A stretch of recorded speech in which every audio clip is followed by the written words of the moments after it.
आज हम compendium module के अकॉर्डिंग साइंस का टीचिंग प्लान बनाने का प्रयास करेंगे। देखिए यहाँ पर सबसे पहले एक टेबल बनाते हैं। टेबल में सबसे पहला कॉलम लिखते हैं दिनांक का, फिर कक्षा का, फिर विषय का, फिर समय का। दिनांक के नीचे दिनांक लिख देते हैं, कक्षा लिखते हैं और इसी तरह से विषय और समय लिख देते हैं। अब सबसे पहला हमारा बिंदु है लर्निंग आउटकम। लर्निंग आउटकम में हमें सबसे पहले लर्निंग आउटकम का चयन करना होता है जिस पर हमको काम करना है बच्चों के साथ। और लर्निंग आउट चयन के लिए ये आवश्यक है कि आपको उस विषय में बच्चे के वर्तमान अधिगम स्तर तथा उक्त लर्निंग आउटकम से संबंधित पूर्व ज्ञान की सम्यक जानकारी हो। नंबर 2 है प्रकरण। जिस पाठ से या इकाई से हमारा लर्निंग आउटकम रिलेटेड है उस पाठ या इकाई का नाम हम यहाँ पर लिखते हैं। और नंबर 3 है सीखने सिखाने की सामग्री। सीखने सिखाने में जिस सामग्री टीएलएम की आवश्यकता होती है वो हम सीखने सिखाने की सामग्री में लिखते हैं। वीडियो में आगे बढ़ने से पहले प्लीज़ हमारे चैनल को सब्सक्राइब कर लीजिए और बेल आइकन को भी प्रेस कर लीजिए जिससे कि इसी प्रकार की और वीडियो आप तक आसानी से पहुंचती रहें। अब नंबर 4 है हमारा सीखने सिखाने की प्रक्रिया गतिविधियां। इसमें 3 चरण होते हैं। पहला चरण है शिक्षण की शुरुआत में, दूसरा चरण है शिक्षण के दौरान, तीसरा चरण है शिक्षण के बाद में। अब देखिए इन बिंदुओं की हम बाद में चर्चा करेंगे। पहले हम नंबर 5 बिंदु बताते हैं। 5वां नंबर है हमारा प्रदत्त कार्य, गृह कार्य, असाइनमेंट। नंबर 5 है हमारा प्रदत्त कार्य, गृह कार्य, असाइनमेंट। इसमें हम उन बिंदुओं को लिखते हैं जो कार्य हम बच्चों को घर से करने के लिए कहते हैं। और नंबर 6 है हमारा शिक्षक की आगामी योजना। शिक्षण के पश्चात आकलन में उभरकर आई कमजोरियों को ध्यान में रखते हुए आगे की योजना बनाने के लिए जो हम बिंदु लिखते हैं वो शिक्षक की आगामी योजना में ही लिखते हैं। नंबर 4 बिंदु था हमारा शिक्षण अधिगम प्रक्रियाएं गतिविधियां।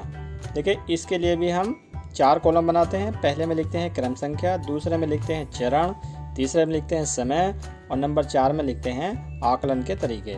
अब इसमें हमारे 3 चरण हैं। तो हमारा पहला चरण है शिक्षण के प्रारंभ में।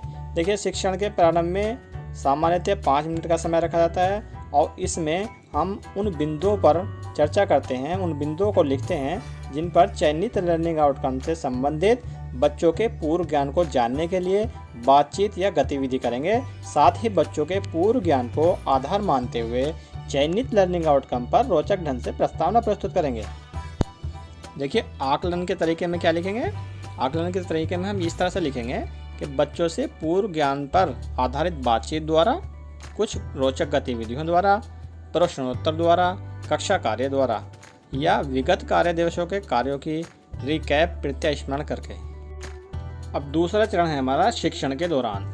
यहाँ उन गतिविधियों, प्रयोगों, प्रसंगों, कक्षा कार्यों आदि के बारे में लिखते हैं जिन पर बच्चों के साथ कार्य करेंगे। इसमें उस बात को भी लिखना है कि बच्चों को कब एकल जोड़ी में, समूह में कार्य का अभ्यास का अवसर देंगे। यहाँ आप उन मुख्य प्रश्नों को भी लिखें जो आप बच्चों से करेंगे।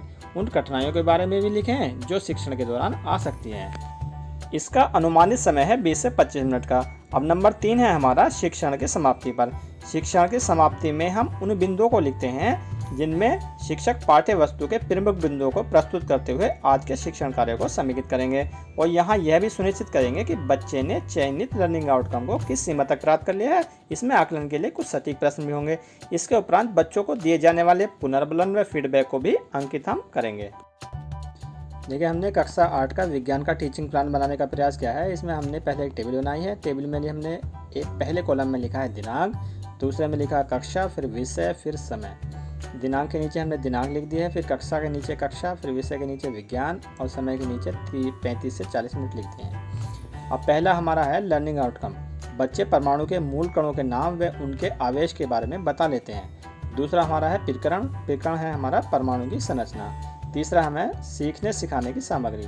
ईंट या चौक का टुकड़ा, हथौड़ा, परमाणु के चित्र का चार्ट, पेपर, धनावेश, ऋणावेश और उदासीन लिखे हुए पेपर। और नंबर 4 है हमारा सीखने सिखाने की गतिविधियाँ। सीखने सिखाने की गतिविधियों में देखिए पहला चरण है हमारा शिक्षण की शुरुआत में। शिक्षण की शुरुआत में हमने क्या किया है, नीचे दी गई सूची में से एक एक बिंदु पर बच्चों से स्थानीय भाषा में बात करेंगे। बीच बीच में बच्चों को भी मौका देंगे कि वे जो जानते हैं बताएं। अब इसमें हमारा समय है 5 मिनट का और आकलन का हमारा तरीका है प्रतिक्रिया और सहभागिता देखकर। पहला बिंदु हमने लिखा है पदार्थ, बच्चे पदार्थ पर चर्चा करेंगे। और दूसरा हमने लिखा है पदार्थ का आयतन, बच्चे पदार्थ के आयतन पर चर्चा करेंगे और अध्यापक भी उनका सहयोग करेंगे। तीसरा है हमारा पदार्थ का द्रव्यमान, बच्चे पदार्थ के द्रव्यमान पर भी चर्चा करेंगे। और तीसरा है हमारा ईंट या चौक के टुकड़े का छोटे से छोटा कण।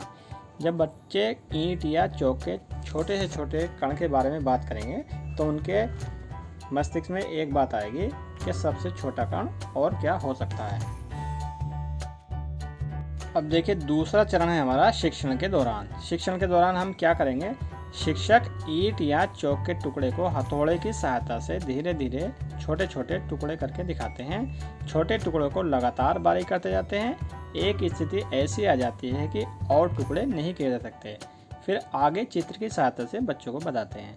देखिए चित्र में हमने दिखाया है कि ये ईंट का एक टुकड़ा है और उसको तोड़ने के बाद बहुत बारीक जो हमने टुकड़ा किया है उसका नाम हमने लिखा है छोटा कण।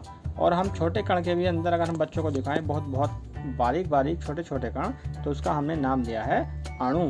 और अगर हम फिर बच्चों से कहें कि बच्चों अणु भी किसी चीज़ से मिलकर बना होता है, तो अणु के अंदर छोटे छोटे हमने बहुत कण दिखाए हैं, उनका नाम हमने दिया है परमाणु। परमाणु को देखिए हमने एक गोल आकृति दिखाई है, इसके बीच में एक केंद्रक है जिसे हम नाभिक कहते हैं और उसके चारों ओर ये कक्षाएं दिखाई गई हैं। अब इसी परमाणु को हमने एक बड़ा आकार दिया है और बड़े आकार में हमने उसमें इलेक्ट्रॉन, प्रोटॉन और न्यूट्रॉनों को भी दर्शाया है। देखिए बीच में हमने एक नाभिक बनाया है, इस नाभिक में हमने प्रोटॉन और न्यूट्रॉन दिखाए हैं। प्रोटॉन को पीले रंग से दिखाया है और न्यूट्रॉन को हमने हरे रंग से दिखाया है। और बाहर की कक्षाओं में इलेक्ट्रॉन दिखाए गए हैं। पहली कक्षा में हमने 2 इलेक्ट्रॉन दिखाए हैं, उससे बाहर की कक्षा में हमने 4 इलेक्ट्रॉन दिखाए हैं। तो देखिए हम बच्चों को यहाँ पर ये बताएंगे कि बच्चों प्रोटॉन और न्यूट्रॉन नाभिक में रहता है और इलेक्ट्रॉन बाहर की कक्षा में चक्कर लगाते रहते हैं। शिक्षक बच्चों से बड़ों समूह में नीचे लिखे बिंदु पर बात करेंगे। पदार्थ के सूक्ष्म अविभाजित कण को क्या कहते हैं, अणु किससे मिलकर बनता है। अब देखिए इसमें एक गतिविधि शामिल करेंगे। इस गतिविधि में हमें ये करना है कि हम कुछ बच्चों को इलेक्ट्रॉन का रोल प्ले करने के लिए कहेंगे, कुछ बच्चों को प्रोटॉन का रोल प्ले करने के लिए कहेंगे और कुछ बच्चों को न्यूट्रॉन का रोल प्ले करने के लिए कहेंगे। इससे पहले शिक्षक फर्श पर या बाहर फील्ड में चौक के द्वारा या किसी और वस्तु के द्वारा एक लाइन खींचेंगे। सबसे पहले हम बीच में नाभिक बनाएंगे गोल और उसके ऊपर फिर 2 कक्षाएं बनाकर दिखाएंगे। और जिन बच्चों को हम न्यूट्रॉन और प्रोटॉन का रोल देंगे तो उन बच्चों से कहेंगे कि बच्चों आप इसके नाभिक में रहेंगे। और जिन बच्चों को इलेक्ट्रॉन का रोल देंगे तो उन बच्चों से कहेंगे कि आप बाहर की कक्षाओं में घूमते रहेंगे। तो देखिए इस प्रकार बच्चों के दिमाग में ये बात आएगी कि न्यूट्रॉन और प्रोटॉन नाभिक में बीच में रहते हैं और इलेक्ट्रॉन चारों ओर कक्षाओं में घूमते रहते हैं। और साथ ही साथ हम बच्चों को इस बात का ज्ञान भी कराते रहेंगे कि इलेक्ट्रॉनों की संख्या और प्रोटॉनों की संख्या बराबर होती है। अर्थात जिन बच्चों को हम इलेक्ट्रॉन बनाएंगे उसी के बराबर संख्या में हम प्रोटॉनों का रोल करने के लिए कहेंगे। और न्यूट्रॉन और प्रोटॉन को हम नाभिक में रखेंगे और इलेक्ट्रॉन को चारों ओर कक्षाओं में घुमाते रहेंगे। देखिए गतिविधि कराने के साथ साथ हमने जिन बच्चों को इलेक्ट्रॉन का रोल प्ले करने के लिए कहा है तो उन बच्चों को हम ऋणावेश का पेपर देंगे। और जिन बच्चों को हमने प्रोटॉन का रोल प्ले करने के लिए कहा है उन बच्चों के हाथ में हम धनावेश का पेपर देंगे। और जिन बच्चों को हमने न्यूट्रॉन का रोल प्ले करने के लिए कहा है उन बच्चों के हाथ में हम उदासीन लिखा हुआ पेपर देंगे, जिससे बच्चे ये जान पाएंगे कि इलेक्ट्रॉन पर ऋणावेश होता है और प्रोटॉन पर धनावेश होता है और न्यूट्रॉन उदासीन होता है। और देखिए बाद में हम बच्चों से निम्न बिंदुओं पर चर्चा करेंगे। इलेक्ट्रॉन पर कैसा आवेश होता है, प्रोटॉन पर कैसा आवेश होता है, न्यूट्रॉन पर कैसा आवेश होता है। और देखिए अब हमारा तीसरे नंबर का चरण है शिक्षण के बाद में। शिक्षक बोर्ड पर निम्न बिंदुओं को लिखेंगे। पदार्थ के सूक्ष्मतम अविभाजित कण को परमाणु कहते हैं। परमाणु के नाभिक में प्रोटॉन और न्यूट्रॉन होते हैं। इलेक्ट्रॉन नाभिक के चारों ओर अपनी अपनी कक्षा में लगातार चक्कर लगाते रहते हैं। परमाणु के मूल कणों के नाम लिखिए और इलेक्ट्रॉन, प्रोटॉन और न्यूट्रॉन पर कैसा कैसा आवेश होता है। अब देखिए, इससे अगला हमारा पॉइंट है प्रदत्त कार्य, गृह कार्य, असाइनमेंट। निम्नलिखित प्रश्नों के उत्तर बच्चों से घर से लिख कर लाने के लिए कहेंगे, जिनमें पहला प्रश्न है हमारा परमाणु में इलेक्ट्रॉन कहाँ रहते हैं। नंबर 2 है हमारा परमाणु में प्रोटॉन कहाँ रहते हैं। नंबर 3 है परमाणु में न्यूट्रॉन कहाँ रहते हैं। नंबर 4 है परमाणु क्रमांक किसे कहते हैं। नंबर 5 है परमाणु भार किसे कहते हैं। अब नंबर 6 बिंदु है हमारा शिक्षक की आगामी योजना। कक्षा शिक्षण में आकलन में फीडबैक के दौरान आ रही कठिनाइयों को ध्यान में रखकर इसी पाठ की अगली कार्य योजना का निर्माण करना और कार्य योजना का क्रियान्वयन करना। अब देखिए, हम अगला लर्निंग आउटकम पर चयन करेंगे और उससे अगले लर्निंग आउटकम पर हम अगली पाठ योजना का निर्माण करेंगे। अब देखिए, यदि आपको हमारा ये वीडियो अच्छा लगा हो तो वीडियो को लाइक कीजिए, हमारे चैनल को सब्सक्राइब कीजिए। वीडियो देखने के लिए बहुत बहुत धन्यवाद।